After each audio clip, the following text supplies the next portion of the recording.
Namaskaram, Sadguruji. Uh, the first question that I want to ask is actually related to me.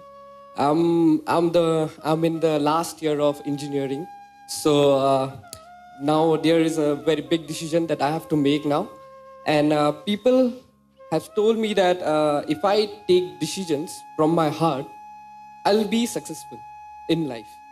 So, but there lies a problem. The problem is that I don't know which thought is coming from my heart and which thought is coming from my brain. So how can I figure out like which thought is from my heart and which is coming from my brain?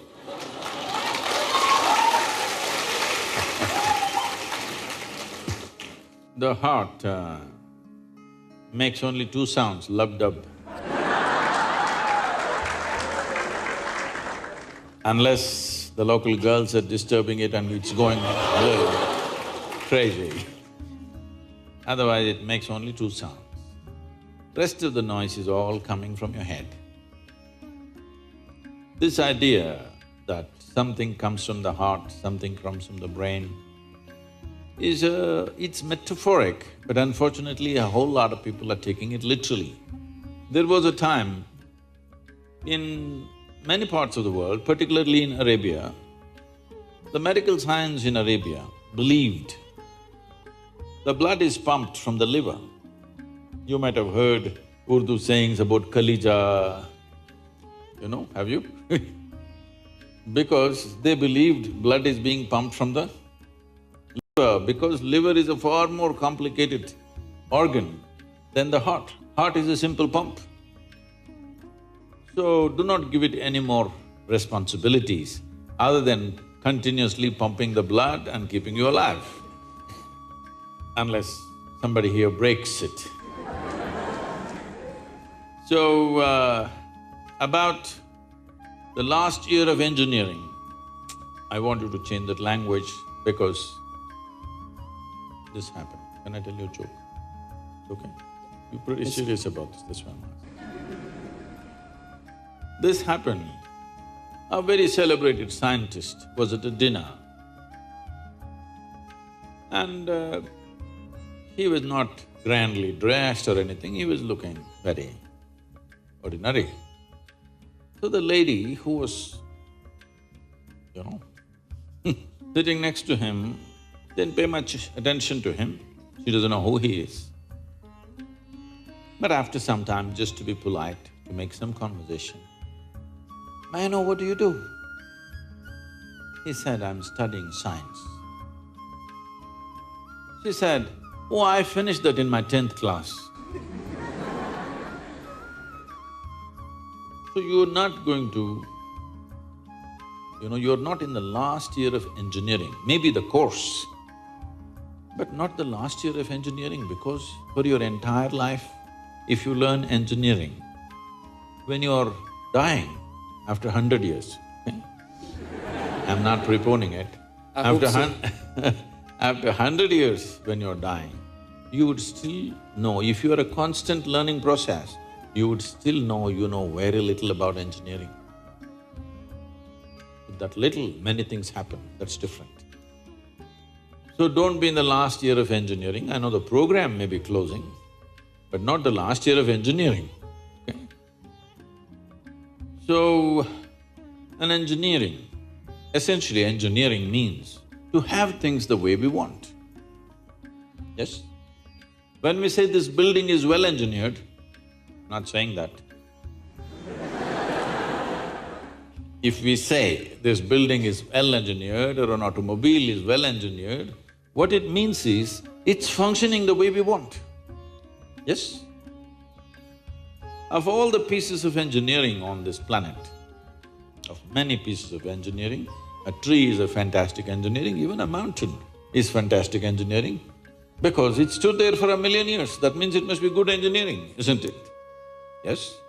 Something that stands there for 1,000,000 years must be well engineered. Of all this, the most sophisticated piece of engineering is human mechanism, isn't it so? Hello? Most sophisticated of all the pieces of engineering. Now, because it's a sophisticated piece of engineering, it needs a certain level of attention, otherwise you don't figure it. Now that we gave you such a highly, high-tech piece of engineering, I'm asking you, did you read the user's manual? I think there is no user manual for now. How can they make such a fantastic piece of engineering without a user's manual? Maybe it doesn't come with a booklet attached to your neck when you were born. But indications must be there, isn't it, how to use it? Huh? Is it true somebody who's an athlete or a gymnast or someone else like that learns to use their body than a whole lot of other people? Yes? Obviously, at least one aspect of the physical engineering of the body, they seem to have read the user's manual about the physical aspects. Is it true certain people are able to use their mind better than others? Maybe they read another part of the user's manual. So, now with this heart manual and the brain manual, see, the problem is most people are prejudiced against the brain. So this is a question that always comes to me, Sadguru, I want to meditate but thoughts are coming.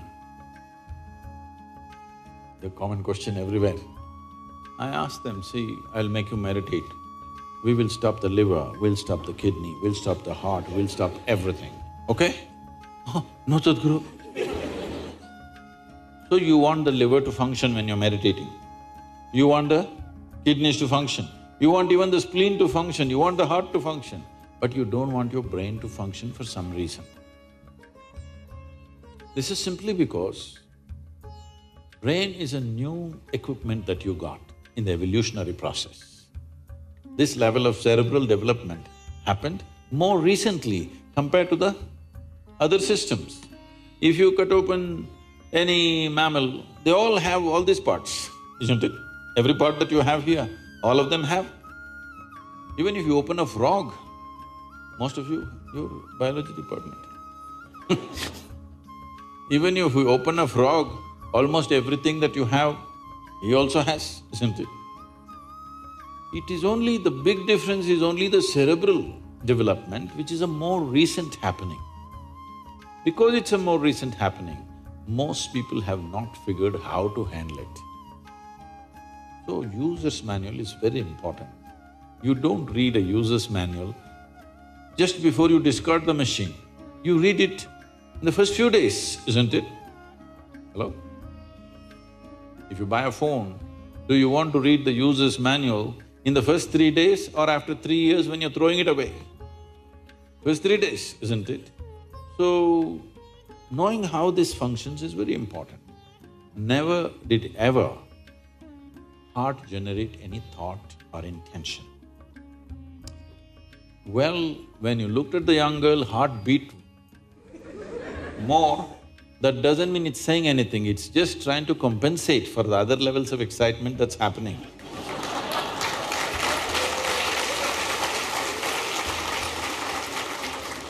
The heart is not trying to say anything, it is only compensating, you need more blood, so it's pumping little harder. That'll happen even if you run up the staircase. Yes? What happens to you little panting when you fall in love also happens physiologically when you run up a staircase, yes or no? Fear also does that to a whole lot of people. So, heart is not trying to say anything, it is just trying to make sure every part of the body gets the nourishment of blood flow. So, it's your brain speaking in different tongues. What's your native language? What's your mother tongue? Assamese. So, because when you know 2-3 languages, sometimes it gets confused, sometimes it speaks in English, sometimes in Assamese, sometimes in something else. So you're thinking different people are speaking, heart is speaking, mind is speaking, no.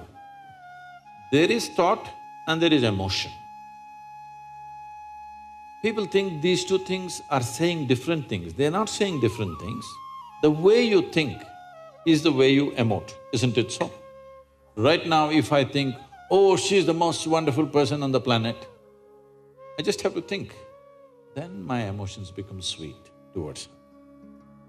Now I think she's the most horrible creature on the planet. Now my emotions become nasty. Yes or no? I cannot think she's horrible and have sweet emotions. I cannot think she's wonderful and have nasty emotions, isn't it so?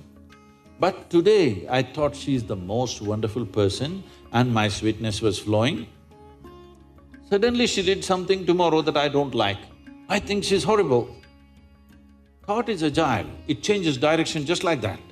Emotion is little sappy. It takes time to turn around. So that period, you struggle as if there are two dimensions of thing happening. Because thought is saying one thing, emotion is still going sweet, because it takes time to become nasty. Everybody struggles, but it catches up or no after some time? Hello? Today you thought she's wonderful, sweetness was flowing, tomorrow she did something you don't like, you thought she's horrible. The thought is clearly saying she's horrible, but emotions are struggling because they can't turn quickly. They take time to turn. But after a week or 10 days or 2 months, depending on how deeply you're engaged, after some time, emotion catches up with the thought. Emotion also says, yes, she's nasty, horrible, so let's be nasty to her. So, they're not speaking different languages. One is agile, another is little slow in its corners. So, it looks like they're speaking different languages. When it comes to what you want to do, you must think clearly, it's very important.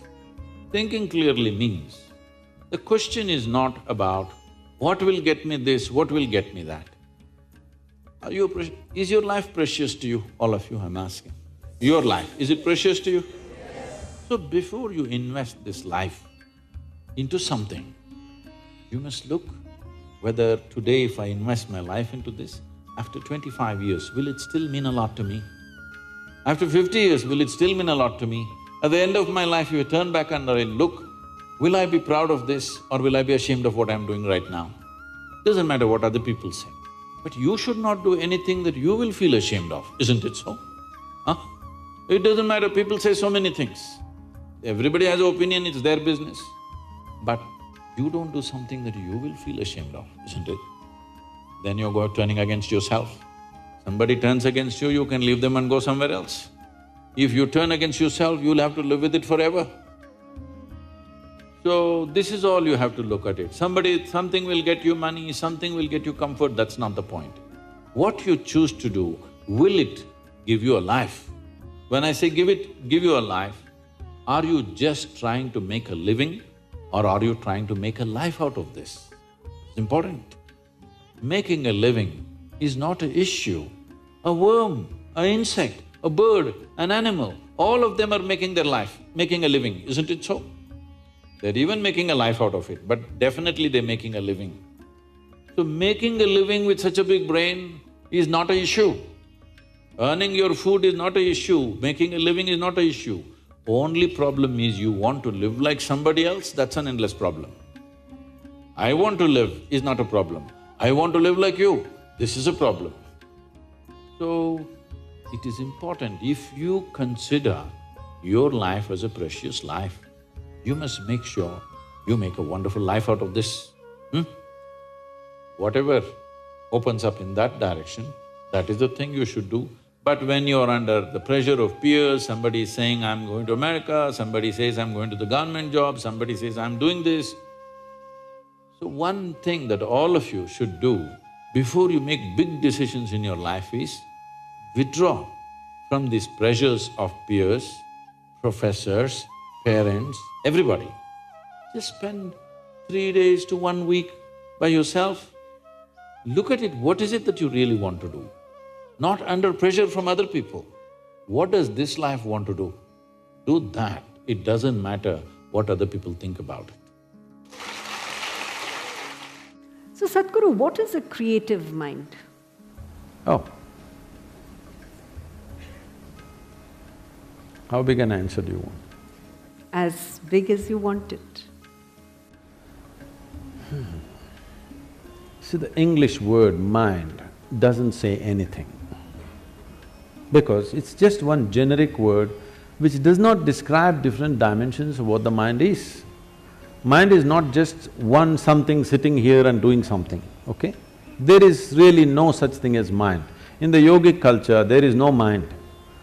There is a physical body, there is a mental body. Because what you're calling as mind right now is a certain combination of memory and intelligence. There is memory in your body, more memory in your body than you can imagine. If I have to get at you again, it's okay, I'm picking on you, okay?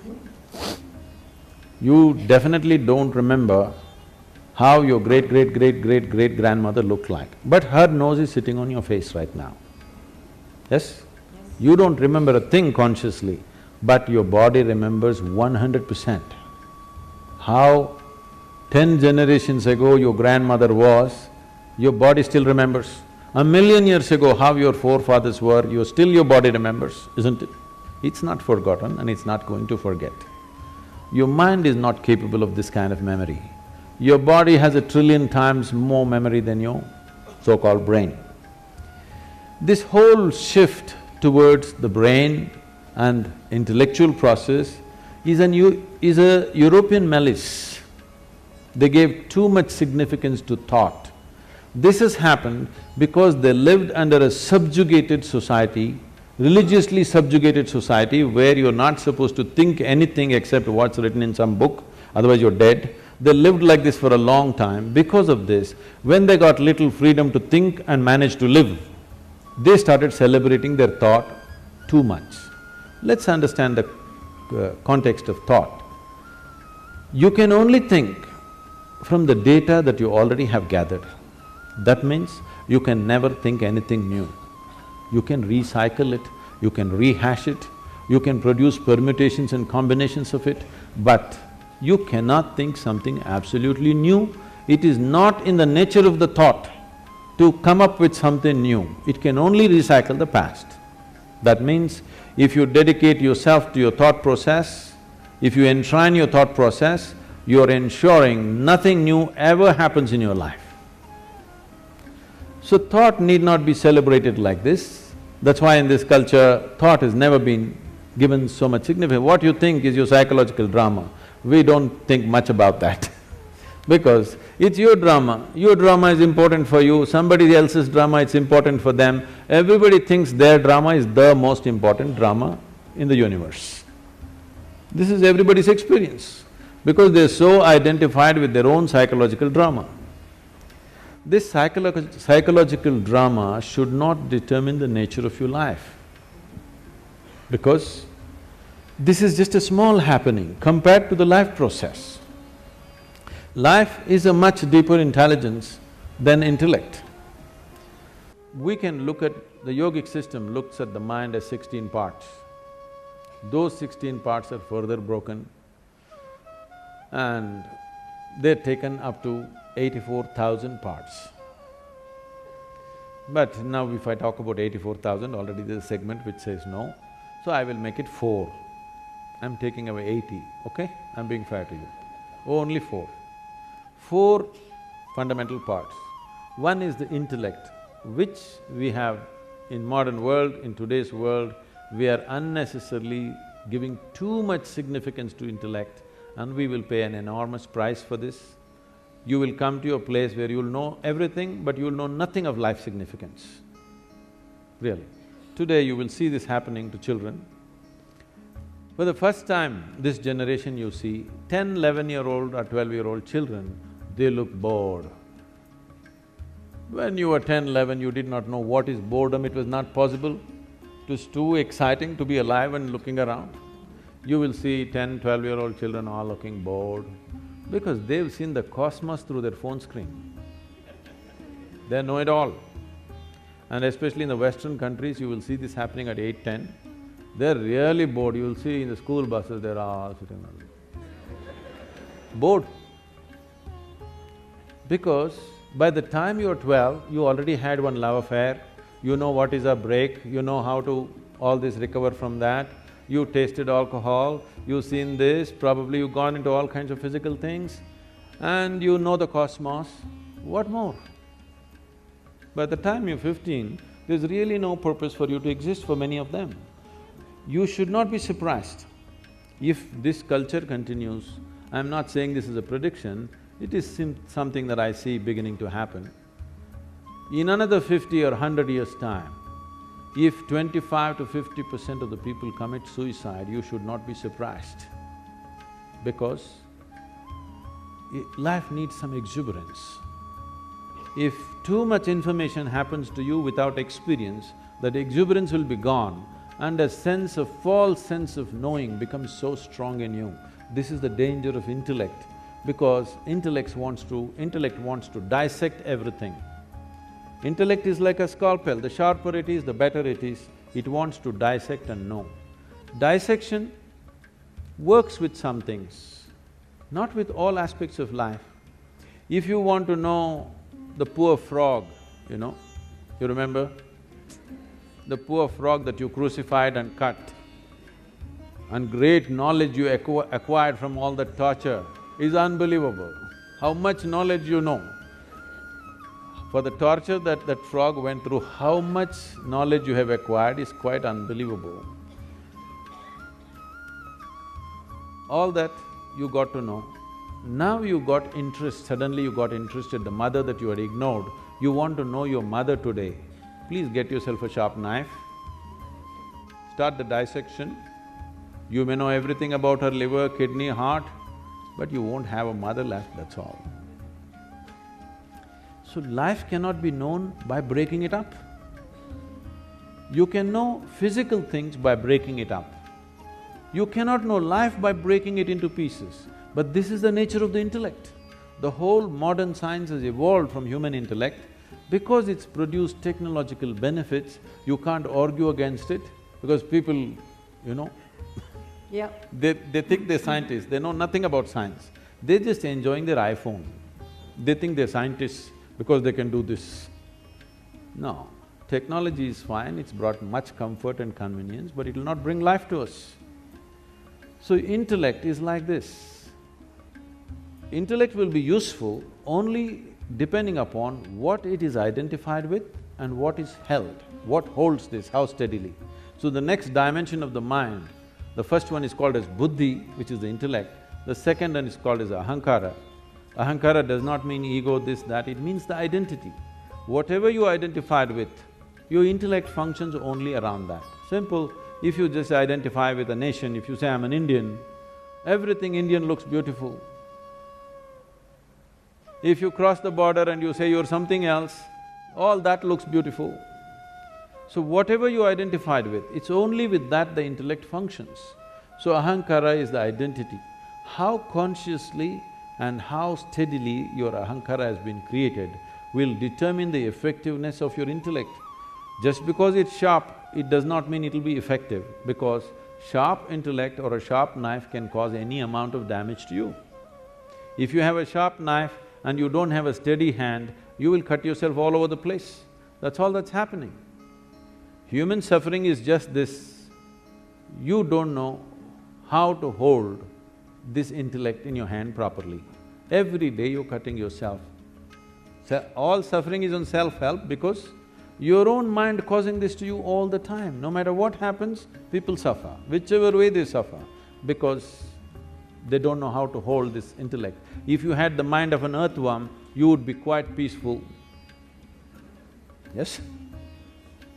You're trying to do it in so many ways to reduce the sharpness of the intellect by drink, by drug, by overeating, by doing all kinds of things somehow to take away the sharpness because the damn thing hurts. It hurts not because that's its nature, it hurts because you do not know how to hold it. The next dimension of the mind is called as manas, which is a huge volume of memory. It is not here or there, entire body carries memory. So, manomaya kosha, this is called, a huge sack of memory. This memory is in various stacks, we'll not go into all these details considering some people have said a clear no. They don't want to have a mind, I'm sorry, they don't want to know anything about the mind. So the fourth dimension of the mind is called as chitta. Chitta means It's pure intelligence. It is unsullied by memory. It has no trace of any kind of memory, it's just pure intelligence. If you touch this, then you have access to what you're referring to as the source of creation, because all kinds of things might have been fed to you. God is this, God is love, God is compassion, God is kind, whatever. Somebody come, stand on the edge of this stage, say all the prayer you want to say and fall. Let me see whether compassion happens to you or a cracked bone happens to you. I would like to check, all right? All these things have been made up because whatever somebody is deprived of, they will attribute that quality to their idea of God. Your ideas of God have come only because you do not know how this whole creation happened. Because you don't have an answer, you made it up. Because you're a human being, you said a big human being is sitting up there. Oh, how can you do all this? If somebody asks, he has 10 hands, so he does lot of things, not like you. Whatever, it's all right for children. But essentially because you do not know how creation happened, you are coming up with explanations. So that which is the source of creation, don't believe what I say, what anybody says. Pay attention to one piece of creation. Just take a flower, pay attention to this, pay an attention to a leaf or an atom or an ant. All you will see is phenomenal intelligence beyond anything you can imagine, yes? But nobody told you God is intelligence. But this culture has said this to you in many ways. They told you Chidakasha, Chidambara and so many things to tell you if you touch your chit, the whole existence becomes yours. Everything that's worth knowing is right here because you have access to the source of creation. So these are the four dimensions of your mind. Unfortunately, the modern education thinks by just feeding information and keeping the intellect reasonably sharp, everything is going to happen. No. You will rip this planet apart looking for well-being. You may lose the planet, or you may manage to go to another planet and start your work again there. But well-being will not happen. If well-being has to happen, you have to dig a little deeper into this one, otherwise, no.